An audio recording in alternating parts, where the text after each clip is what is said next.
നമസ്കാരം.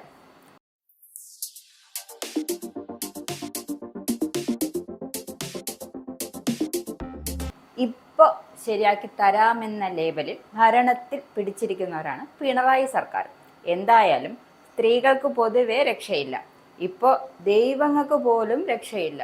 ഇത് മാത്രമല്ല, സ്വർണത്തിനോട് പണ്ടേ സർക്കാരിനൊരു ചായ്വുള്ളതാണ്, അതെല്ലാവർക്കും അറിവുള്ളതുമാണ്. ശിവശങ്കറിൻ്റെ സ്വർണ്ണക്കടത്തും വിവാദമൊന്നും ആരും മറക്കാനിടയില്ല, അതല്ലേ സത്യം? എന്തായാലും ഇപ്പോൾ വാർത്തകൾ നിറഞ്ഞു നിൽക്കുന്നത് ശബരിമലയിലെ കട്ടുമുടിക്കലാണ്.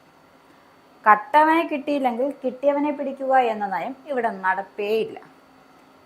കട്ടാൽ കട്ടവനെ തന്നെ പിടിക്കും, അതിന് ഒരു മാറ്റവും ഉണ്ടാവില്ല. കാരണം കേന്ദ്രം ഭരിക്കുന്ന നരേന്ദ്രമോദി സർക്കാരാണ്. അപ്പോൾ പിന്നെ ഇമാതിരി അനീതികളൊന്നും വെച്ച് പൊറപ്പിക്കത്തേ ഇല്ല. എന്തായാലും ആ കാര്യം തൽക്കാലം അവിടെ നിൽക്കട്ടെ. ഇനി ശബരിമലയിലെ കക്കലിനെ കുറിച്ച് അങ്ങ് തന്നെ പറയാം. എന്തായാലും ശബരിമല വിഷയം വീണ് കിട്ടിയതോടെ ആകെ ഒന്ന് ഉഷാറായിട്ടുണ്ട് പ്രതിപക്ഷം. അതുകൊണ്ട് തന്നെ പ്രതിപക്ഷ നേതാവിൻ്റെ ആ ചുറുചുറുക്കൊക്കെ വാർത്താ സമ്മേളനത്തിൽ കാണാം. അപ്പോൾ സതീശ നേതാവിൻ്റെ ശബരിമല വിഷയത്തിൽ എന്താണ് പറയാനുള്ളത് എന്ന് നോക്കിയിട്ട് വന്നാലോ? ഇങ്ങനെ വിഷയത്തെക്കുറിച്ച് ആളുകളുടെ പ്രതികരണം കേൾക്കാൻ നേതാവ് ആവശ്യപ്പെടുന്നുണ്ട്. അതൊന്ന് കേട്ടാലോ? സത്യസന്ധരായ ആളുകൾ അതിന്റെ പ്രതികരണം കേട്ടാൽ നിങ്ങൾ ശ്രദ്ധിക്കാം. ഇപ്പൊ ജി സുധാകരന്റെ പ്രതികരണവും അനന്തഗോപന്റെ പ്രതികരണവും ഒക്കെ ശ്രദ്ധിച്ചാൽ നിങ്ങൾക്ക് മനസ്സിലാകാം ഇതിന്റെ അകത്ത് കള്ളന്മാരാരാണ്, എവിടെയാണ് കള്ളന്മാരുള്ളത്. അവിടെ തന്നെയാണ് കള്ളന്മാരുള്ളത്. 2019 മുതൽ ഈ 2025 വരെ. എന്തായാലും ഈ സംഭവത്തെ തെളിവുകൾ ഓരോന്നോരോന്നായി പുറത്തു വരികയാണ്. അവിടെ ചെമ്പുവാളികൾ മാത്രമാണ് എത്തിയിരിക്കുന്നത്. അപ്പോൾ പ്രശ്നങ്ങൾ തുടങ്ങിയത് എവിടെ നിന്ന് എന്നാലൊന്ന് കേട്ടാലോ? അവിടെ ചെമ്പുപാളികൾ മാത്രമേ എത്തിയിട്ടുള്ളൂ. അതിനർത്ഥം എന്താ? സ്വർണം ഇവിടെ വെച്ച് തന്നെ അടിച്ചു മാറ്റി, ചെമ്പുപാളികൾ മാത്രം ചെന്നൈയിലെത്തിച്ചു. ഇനി ഇക്കാര്യത്തിൽ ഹൈക്കോടതി ഒരു വലിയ നിരീക്ഷണം നടത്തിയിട്ടുണ്ട്. അത് മിസ്സാകാതെ നേതാവ് പറഞ്ഞിട്ടുണ്ട്. അപ്പൊ പിന്നെ അതും കൂടെ ഒന്ന് കേട്ടേക്കാം അല്ലേ? അതല്ലേ ശരി? ഹൈക്കോടതി ഒരു വലിയ നിരീക്ഷണം നടത്തിയിട്ടുണ്ട്.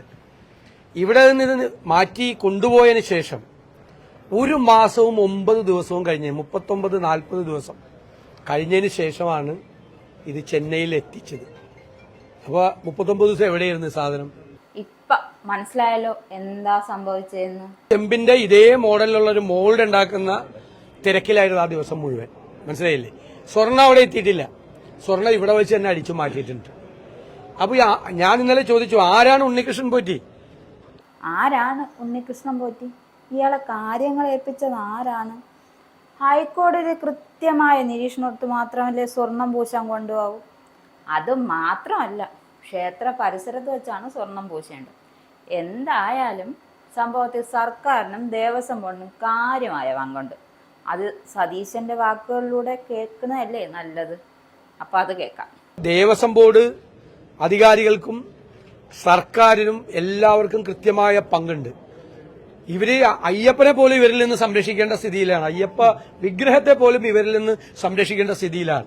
ഇതുമാത്രമല്ല, എന്തെല്ലാം ശബരിമലയിൽ നിന്ന് ഇവരെ അടിച്ചു മാറ്റിയിട്ടുണ്ട് ഈ കാലഘട്ടത്തിനിടയിൽ എന്ന് പ്രത്യേകമായ പരിശോധന നടത്തേണ്ട സമയമാണ്.